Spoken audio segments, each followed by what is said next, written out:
Muy bien, muchas gracias. Estoy encantado de que me hayáis traído. Estoy después de Sanderson, es horrible.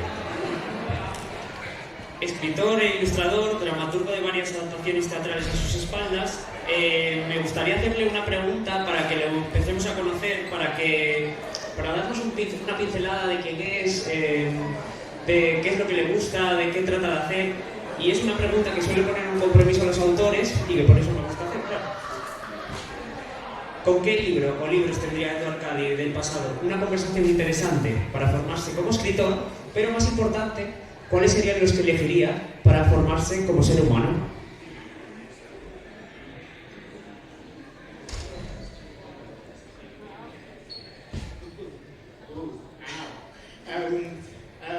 I grew up in England, and in England we fed Charles Dickens as if it was a medicine.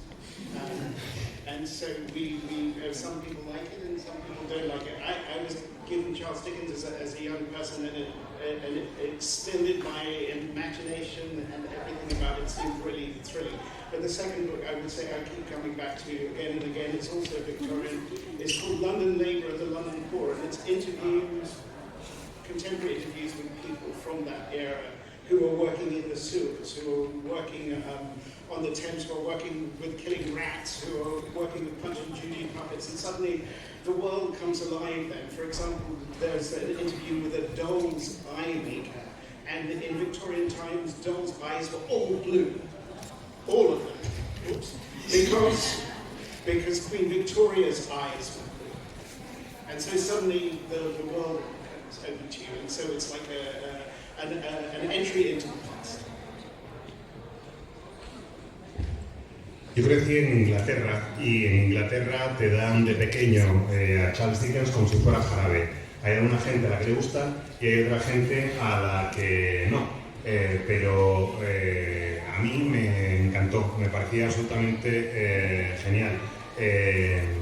Me parecía que era absolutamente increíble y hizo que aumentara mi imaginación y que disfrutara muchísimo. Hay un segundo libro, también de época victoriana, que se llama London Labours and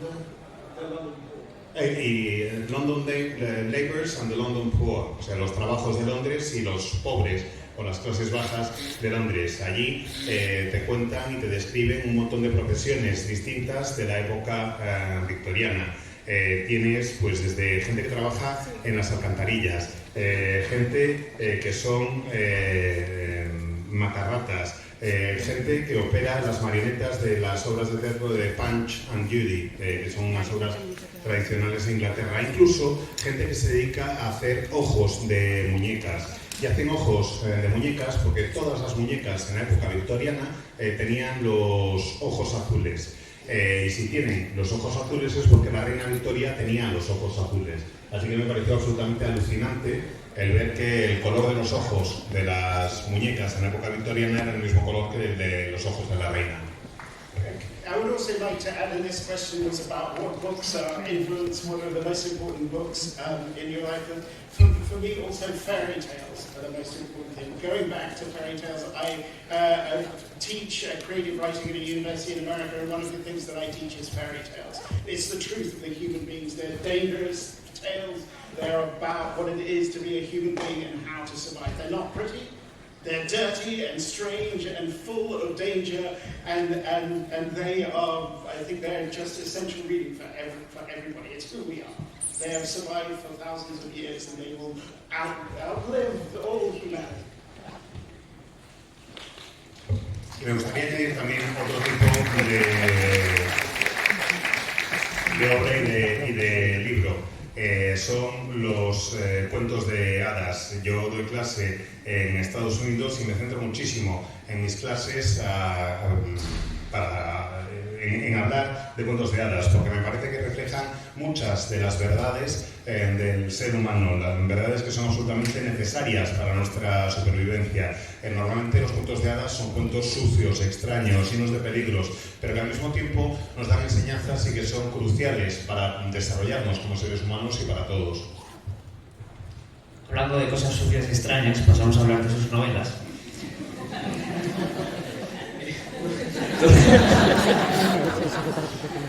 Todas tienen elementos únicos, bastante extravagantes y mundos un poquito oscuros y macabros, pero que tienen un giro histórico y fantástico como una segunda capa de humor.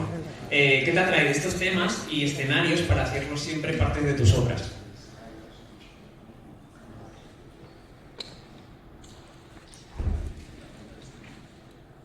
¿Qué te atrae de lo macabro, de lo extraño?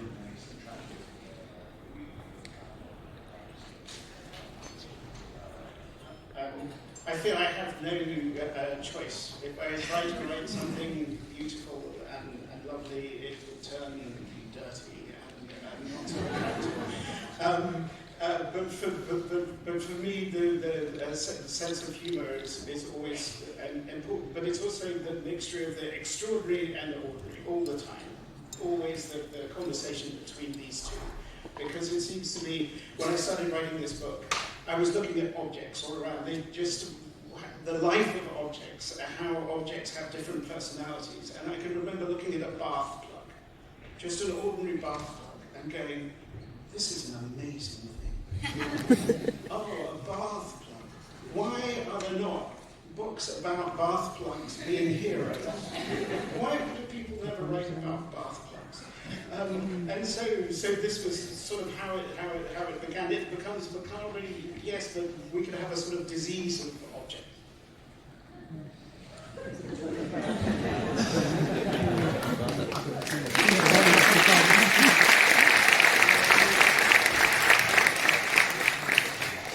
Escribo como escribo porque no me queda más remedio, no me sale de otra forma. Si yo me pongo a tratar de escribir algo que sea bonito y encantador, me sale sucio y mucho menos bonito. Y el caso es que ese es mi estilo y también es muy importante para mí no solo el sentido del humor, sino la mezcla de lo extraordinario y lo ordinario, y las conversaciones que se entablan entre lo uno y lo otro. A mí me encanta, cuando me pongo a escribir un libro, pues de repente ponerme a mirar los objetos que me rodean y tratar de inventarme cómo son sus vidas. Yo creo que los objetos tienen personalidades y es maravilloso el poder centrarme en ellas. Por ejemplo, al empezar a escribir una de mis novelas dije, míralo, el tapón de bañera, qué preciosidad. Es que es extraño que nadie se haya fijado en un tapón de bañera para contar su historia. ¿Por qué nadie cuenta una novela con un tapón de bañera como héroe, como protagonista? Eso es lo que deberíamos hacer. Y cuando me puse a escribirlo es cuando me salió luego ya el toque de lo macabro. Todos sus libros, si alguno habéis echado un vistazo a los Iremongers o a Little, están repletos de ilustraciones. Me gustaría un poco que contara qué va primero, si las ilustraciones o el texto, y segundo, un poco hablar sobre su estilo, porque yo de arte no sé un pimiento y seguro que lo hace mucho mejor.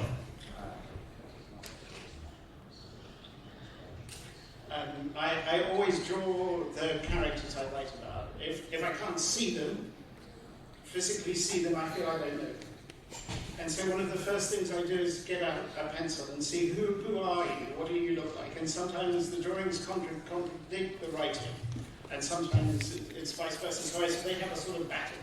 But for me, that's the exciting part. The moment I see someone, I feel I know them. And sometimes I will sculpt them, or sometimes I will draw them, and so my process is, I found this amazing thing.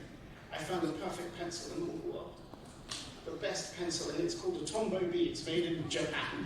And this pencil, this one pencil, this miraculous pencil, does everything. It can be the faintest line, and it can be the darkest dark.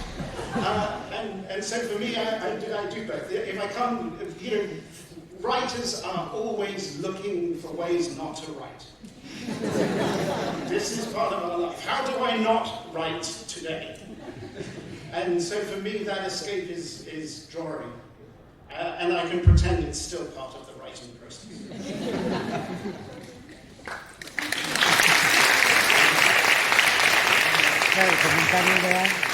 Yo necesito dibujar a mis personajes. Si no los dibujo, no soy capaz de escribir sobre ellos. tengo que tener la imagen, tengo que poder verlos antes de poder ponerme a escribir. Y cuando escribo, a veces lo que ocurre es que el dibujo tiene una personalidad y lo que escribo tiene otra distinta, y en ese conflicto es donde surge la historia. Además, explorando, buscando, he encontrado el lápiz perfecto, el mejor lápiz del mundo. Es el lápiz Tombow que se hace en Japón. Es un lápiz milagroso, te permite hacer de todo, desde el trazo más finito hasta el trazo más oscuro. Y es realmente maravilloso el poder hacerlo todo con ese lápiz. En realidad, además, los escritores, esto es algo que debéis saber, buscamos siempre una excusa para no escribir. Nos levantamos por la mañana y decimos, a ver, ¿qué excusa tengo para no escribir hoy? Y para mí la excusa perfecta es ponerme a dibujar. Esa es mi escapatoria perfecta. Me pongo a dibujar y encima me engaño diciéndome que todavía forma parte, que eso también forma parte del proceso creativo. Vamos a pasar a hablar un poco de tus novelas y de tus obras. Y recordemos que en el año 2000 publicaste Observatory Mansions, que nos presenta a los Forme, que son una familia que vive en un complejo de apartamentos en ruinas, básicamente. En el 2003 se publicó Alba e Irba, que es una historia bastante de aire de borgiano o calviniano, de dos hermanas gemelas que tienen sus emociones conectadas y construyen la maqueta de una ciudad a escala que se ajusta a sus deseos. ¿Recuerdas un poco de la inspiración de estas primeras novelas, de cómo decidiste ponerte a escribir y dejar de solo dibujar para no escribir, básicamente?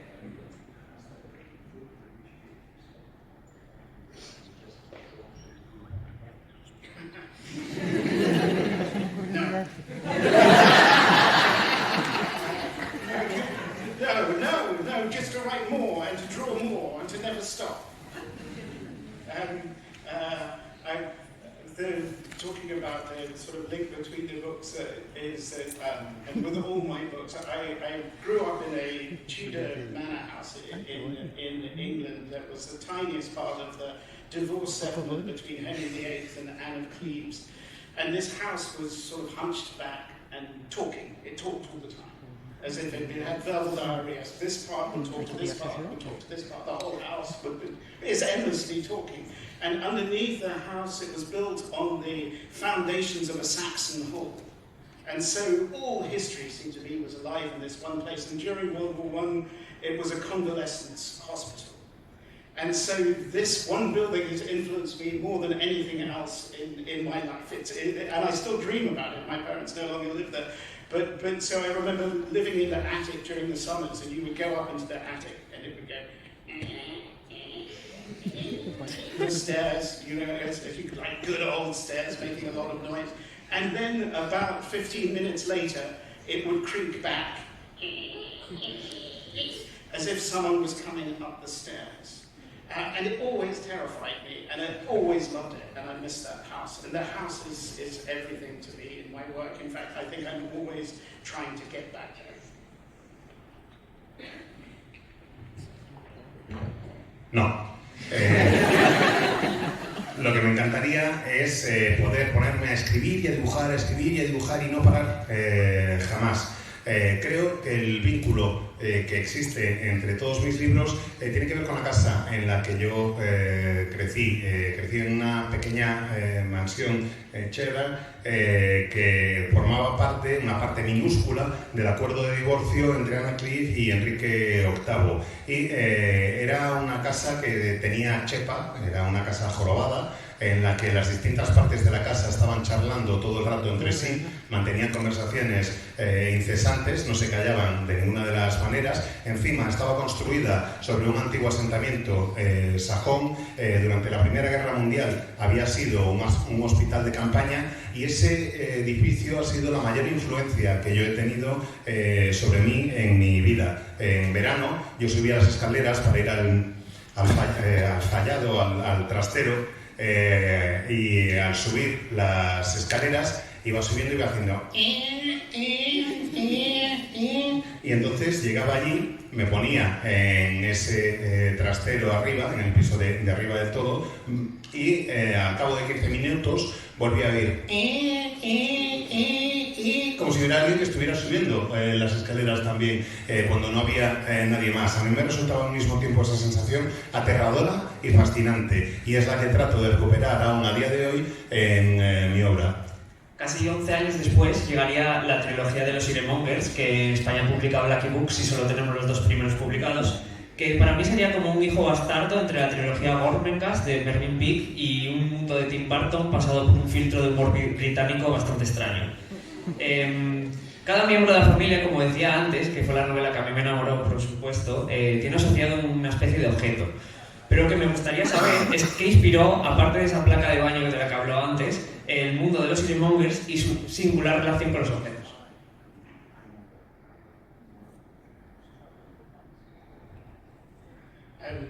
One of the museums I love to go to in London is the Foundling Hospital Museum.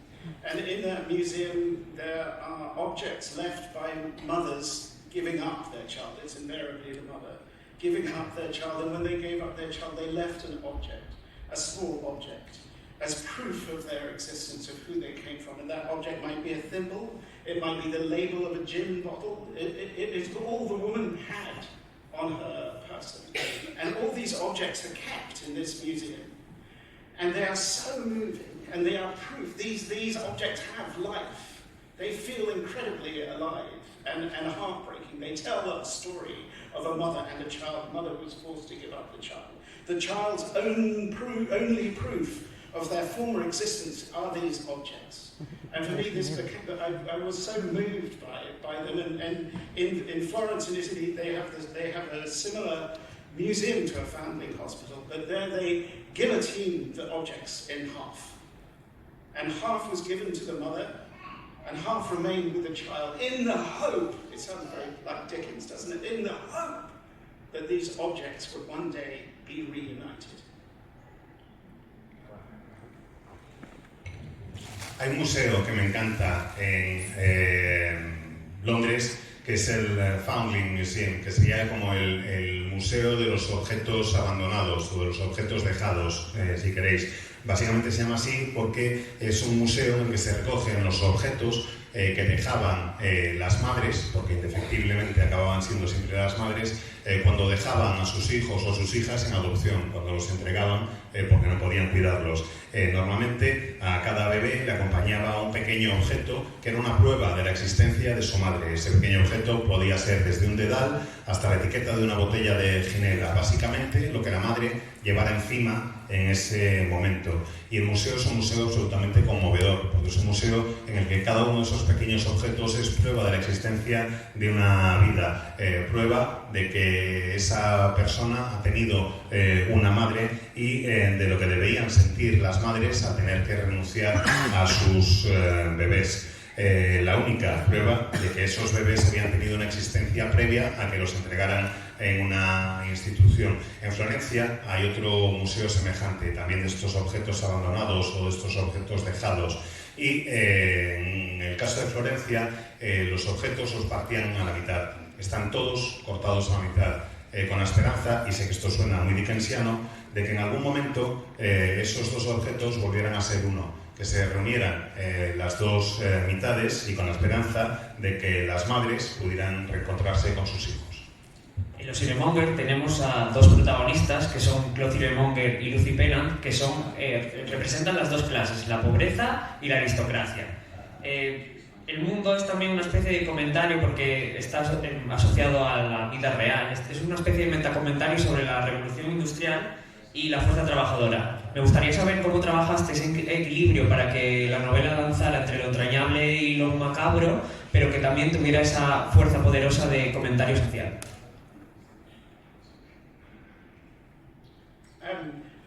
I pictured right at the beginning, I knew that this trilogy was going to be house, town, city. So I saw it in three parts. In the house, I wanted to be like a huge aristocratic mansion, except it's in the middle of a dirt heap. So they're swirling rubbish, and the aristocratic family are moguls of mould. They steal from people and they make money out of rubbish. So I wanted to do Downton Abbey out of filth. So really dirty Downton Abbey. And so underneath the house live all the servants, but they live in a sewer. So that everything in the house, there are rats moving around it, it's not that smart. There are seagulls everywhere. If you open a window, filth would come spewing into the house. So I just thought, how can you turn the aristocrat, the British are obsessed with class. And I just thought, well, let's try and look at it from another from dirt.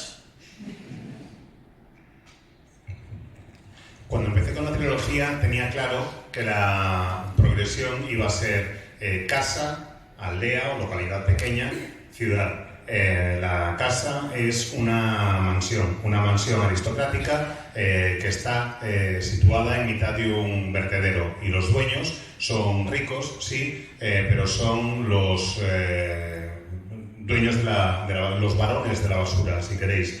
Sacan dinero de la basura de los demás. Yo me planteaba que era pues como hacer un Downton Abbey, pero con residuos, con basura.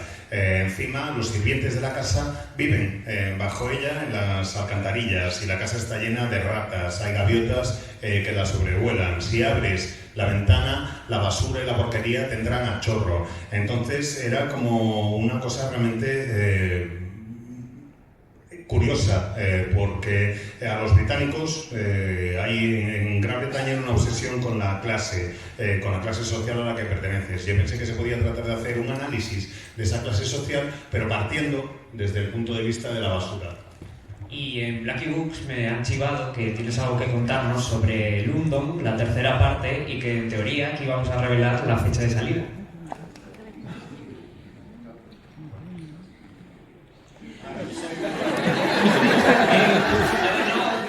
No, so, I was told yesterday that Blackie Books will publish the third volume in February next year.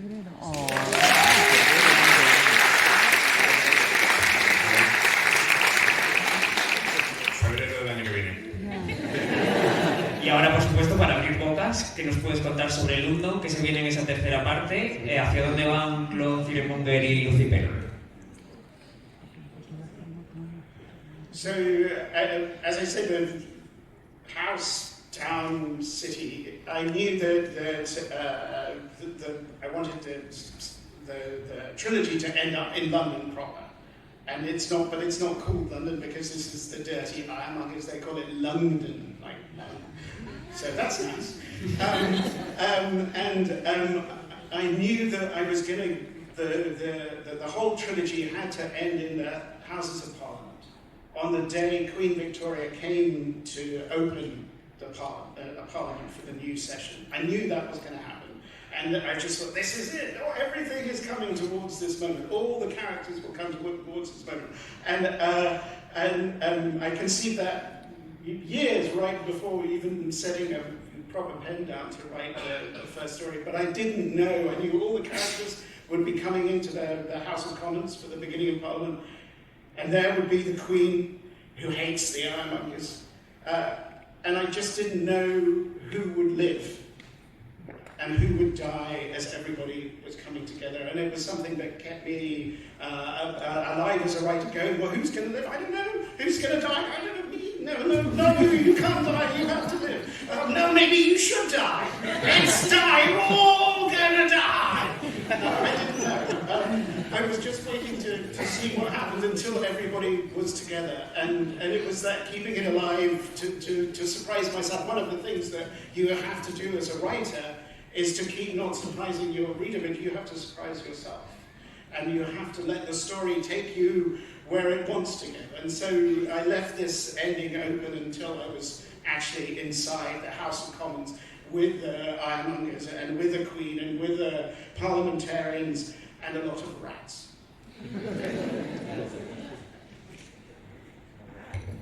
Pues como os digo, tenía la idea clara de la trilogía, casa, localidad pequeña, ciudad, y la trilogía iba a acabar en Londres, pero no se podía llamar Londres, sino que tenía que tener un nombre distinto, y haciendo así como una especie de juego de palabras, en inglés es, inciso, bastante complicado, sería un Manchondres, básicamente, porque está todo lleno de basura y de porquería. Total, que lo que quería era llevar a los personajes a las Houses of Parliament, al Parlamento británico, con la presencia de la Reina Victoria, para inaugurar en la primera sesión del año parlamentario. Y ahí van a estar todos los personajes, todo lo que había ido escribiendo durante ese tiempo iba a confluir ahí. Años antes, incluso, de empezar a escribir la primera palabra de la historia, sabía que iba a terminarla en la sesión parlamentaria. Y ahí iba a estar presente la Reina Victoria, que además odia a los Ironmongers, y tenía que decidir quién iba a vivir y quién iba a morir. Y de repente los personajes hablaban conmigo: yo quiero vivir, yo quiero vivir. No, a ti no te puedo matar. Venga, matadlos a todos.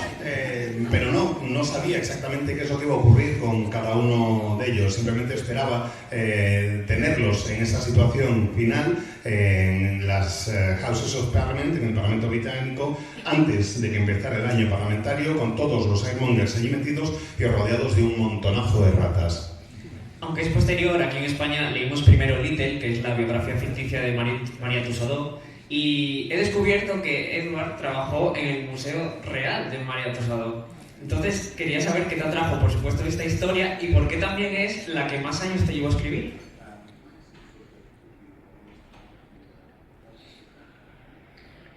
Some books behave, some books don't behave. I had started writing little about the life of Madame Tussaud, and in the end this book would take me 15 years to write, which is stupid. That's not right, don't let it happen. You write books in 15 years, it's too long. But so I abandoned it. I couldn't get this book right. It was, for one thing, it was about a real person. And the French Revolution, and I panicked. I wanted to read every book about the French Revolution. There's a lot of books about the French Revolution. And I just couldn't get the book right, and I lost myself as a writer. And one of the things that saved me was finding that Ironmonger trilogy, because I abandoned the book of Madame Tussaud, and I started to think about, why are you writing anyway? It's agony. It shouldn't be agony. Even if you're writing about dark things, you should be having a good time writing. It should be pleasurable. And so I went back to the books that I loved as a child. And those books are the most important books in all your life. Those books, those relationships you had with books as a child. And I feel like you'll never have such a close relationship again. And I started to remember what it was that I loved about storytelling. And so that was, with the Ironmongers, I thought, you know, if I write this sort of wildly imaginative thing, is it all right to have objects that talk? Yes. You can have objects that talk. Can I have sort of monsters made out of filth? Yes, you can. Can I have lots of rats? Yes. As many rats as you like. Really? And suddenly I began to give myself permission to have freedom with the material that I wanted to write. And that's what saved me. And simply by going back to those writers from childhood, for me it was Alan Garner and Diana Wynne Jones, Susan Cooper Pugh, writers like that. And I suddenly went, yes, this is what I love.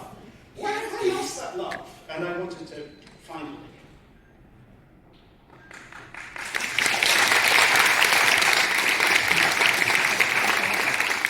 Lo cierto es que tardé 15 años en escribir ese libro y me costó muchísimo. No dejéis que eso os pase si os ponéis a escribir. No permitáis no permitáis que sean 15 años lo que tardáis en escribir un libro. Yo creo que en parte el pánico que tuve y que me hizo abandonar en varias ocasiones el proyecto se debía a que era la historia de una persona real y que, como estaba ambientado en la Revolución Francesa, quería hacerlo todo muy correcto y quería leerme absolutamente todos los libros que se han publicado sobre la Revolución Francesa. Y se han publicado un montón de libros sobre la Revolución Francesa. El caso es que dejé que me pudiera ese afán y empecé a sentirme agobiado, empecé a sentir agonía. Y aquello no era lo que yo perseguía, no me estaba divirtiendo con lo que estaba haciendo y me salvó en cierta forma de esta situación la serie de los Ironmongers. Básicamente, cuando vi que estaba atascado, volví, eché la vista hacia los libros que había ido leyendo de niño. Esos libros son los más importantes, los que leéis en la infancia son los libros más importantes porque son los que os acompañarán para siempre, los que se quedan en vuestras vidas. Y me di cuenta de que podía contar lo que quisiera, que en los Ironmongers podría utilizar la imaginación como me diera la gana. Me decía a mí mismo, ¿y podré utilizar objetos parlantes? Sí, puedes utilizar objetos parlantes. ¿Y puedo hacer monstruos hechos de basura? Sí, claro, puedes hacer monstruos hechos de basura. ¿Y ratas? ¿Puedo tener ratas? Puedes tener todas las ratas que quieras. Así que eso me permitió darme permiso para que hubiera una cierta libertad a la hora de crear. Eso es lo que me salvó, el recordar algunos de los escritores que más me habían gustado en mi infancia, desde Alan Gardner a Edward Jones, a Susan Cooper. Era ese amor que había sentido por los libros que había ido perdiendo con el tiempo y preguntarme ¿por qué he perdido yo el gusto por esto si realmente es lo que me apasiona, y retomarlo. En 2020 publicaste The Swallow Man, que está ambientada en el vientre de una bestia marina y es un retelling sobre Pinocho, pero contado desde el punto de vista de Geppetto. En 2024 publicaste Edith Holland, que es una extraña y fascinante historia sobre una chica, un actor, que está encerrada en su propio teatro y pretende salvarlo de su familia. ¿Por qué los lectores de esta sala deberían leer esos libros? Necesitamos convencerlos para que las editoriales españolas nos lo quieran publicar.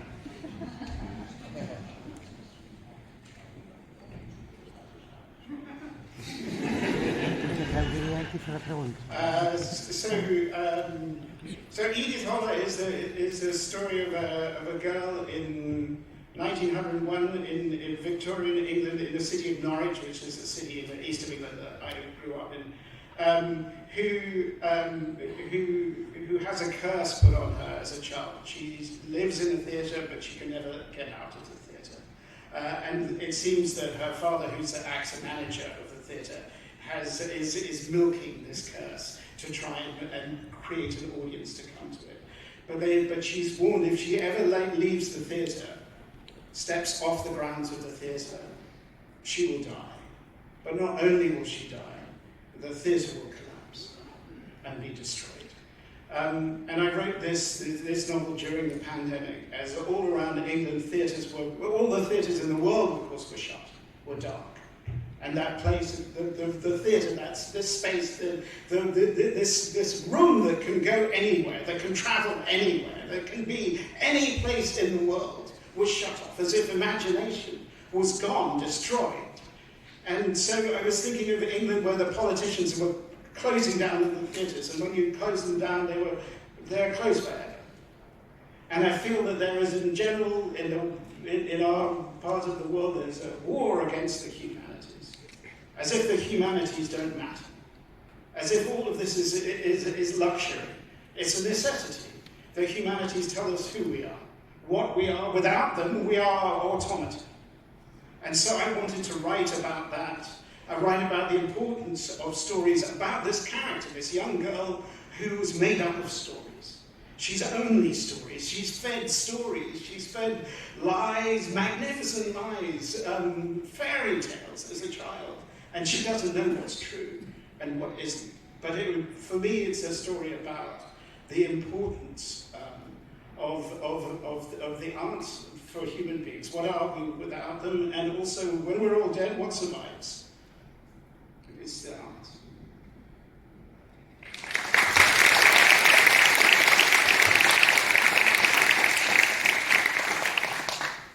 Es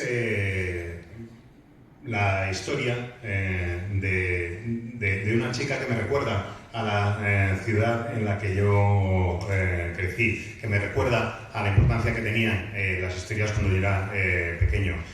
Básicamente es la historia de una niña cuyo padre es el propietario del teatro. Ella tiene una herida y no le permite salir del espacio del teatro, no puede abandonarlo bajo riesgo de perder la vida. Básicamente está en esa sala tratando de proteger la imaginación frente a aquellos que quieren acabar con ella. Es un escenario semejante a este en el que nos encontramos y lo que quiere es preservarlo, defenderlo, defender la imaginación como tal. En Inglaterra, creo que en todas partes del mundo, los políticos parece que están siempre en guerra contra las humanidades, quieren acabar con las humanidades. Hay una batalla contra las humanidades como si fueran algo superfluo, como si las artes no tuvieran ninguna importancia y fueran un lujo necesario. Y es todo lo contrario, es lo más necesario para los seres humanos. Las humanidades son lo que nos permite ser quienes somos.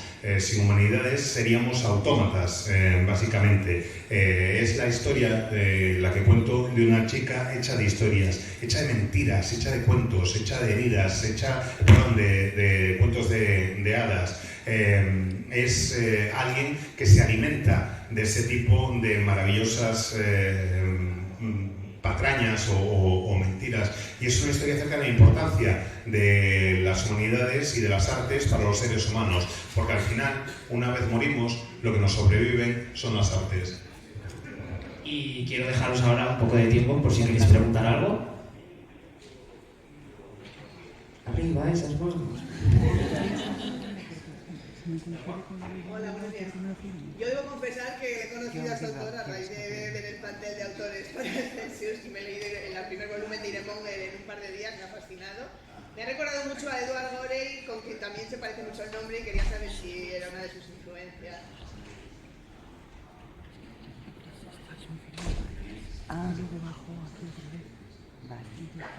It is pure coincidence, but it's a very happy coincidence.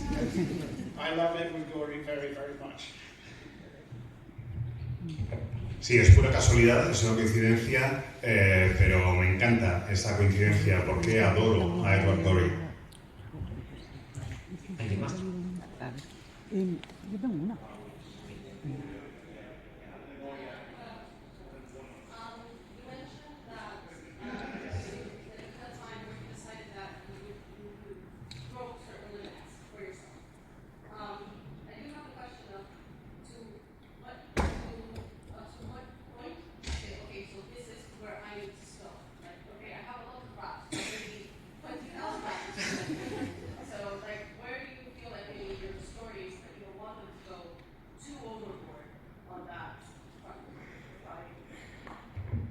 Básicamente, ¿cuándo y dónde poner límite en sus historias? Whenever I'm writing, I try to push myself as far as I possibly can, to exaggerate as much as I'm not very good at something. And I want to be wild and wildly imaginative, and I always, when talking to my students back in Austin, to my undergrads, I would say, be the strangest version of yourself. Be the strangest version of yourself. What can you find? I always imagine there's a little voice that as you're writing, that says to you, that'll do. No! Whenever you hear that voice, you have to throttle it and get back to writing. And so it's always trying to find something that will surprise you even more, to get to the truth of the characters, but keep surprising. But when you know it's done, everybody's dead. I don't know. You get to a point where it feels like this has to be it. And with I Minus Once I'd written the first volume, the other two came very, very quickly because the world had been created, and so I understood how it worked and how the rules work. But with the Massachusetts novel that took 15 years to write, it was because I wasn't writing from the truth of the character, and I had to almost abandon it to go back and read it to find that truth. Because no matter how strange the world is, it needs to be linked to a truth. Otherwise, it won't feel like it has any heart or soul, and you won't believe it.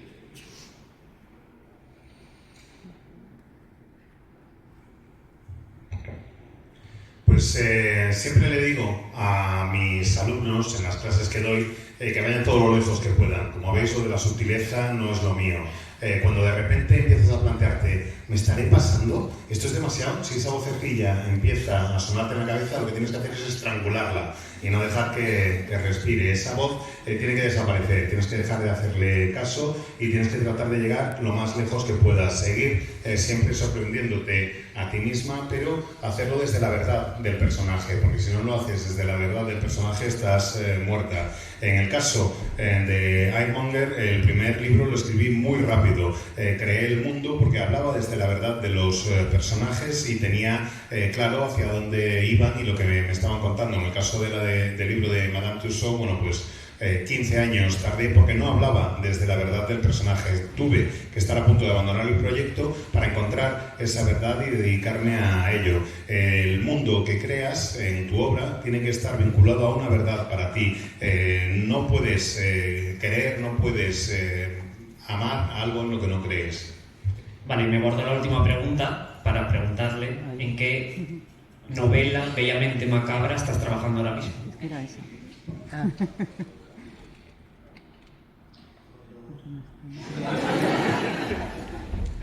Well, I'm writing maybe a piece of non-fiction,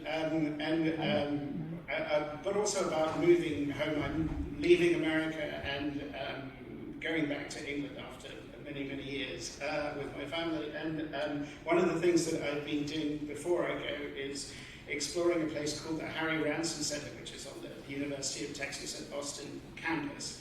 And in there they have all different writers' papers.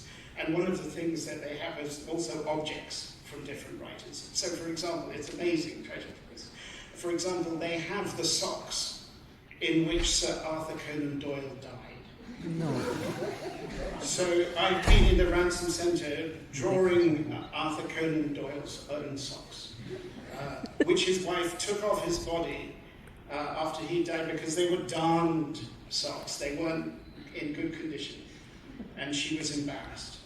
So she put on different socks, but she kept the darned socks. And so there's all sorts of different objects there, including locks of hair of Edgar Allan Poe, and all sorts of treasures. And I want to write about the objects there, and my objects, and what it is to live in Texas. I'm not a natural Texan. And about homeland and coming home.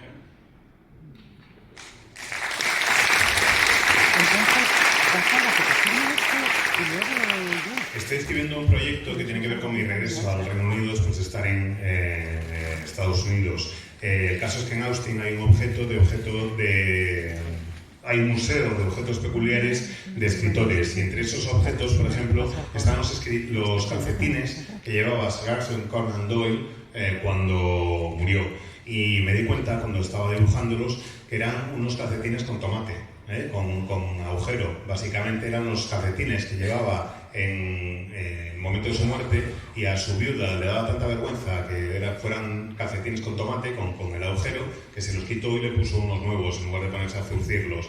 Y esos calcetines están ahí. Y dije, madre mía, esto es increíble, estoy dibujando esos calcetines de Arthur Conan Doyle. También hay un mechón de pelo de Edgar Allan Poe y hay algunos otros objetos que son realmente maravillosos. Y esos objetos me sirvieron como excusa para contar lo que es la experiencia de vivir en Texas, que no sé si os habéis dado cuenta, pero yo no soy de allí, y de la sensación de volver a casa y la añoranza del hogar. Muchísimas gracias a todos por estar aquí.